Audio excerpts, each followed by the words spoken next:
আজ বোনের বাসায় এসেছি। ভাগ্নি আমার জন্য নুডলসের চপ বানিয়েছে আর মেয়োনিজ বানিয়েছে। টেস্ট করে দেখি কি অবস্থা। মানু খাবে নাকি? দেখো তো একটু খেয়ে, কি মজা হয়েছে? হ্যাঁ,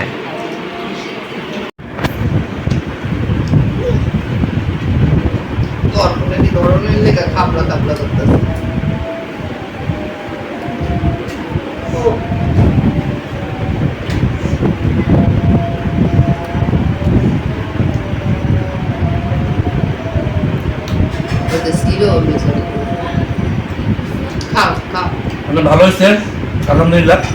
ঝাঁজ আস্তে আস্তে মানুষ অনেক ভালো হয়েছে। একটা ব্যতিক্রম জিনিস বানাইছে।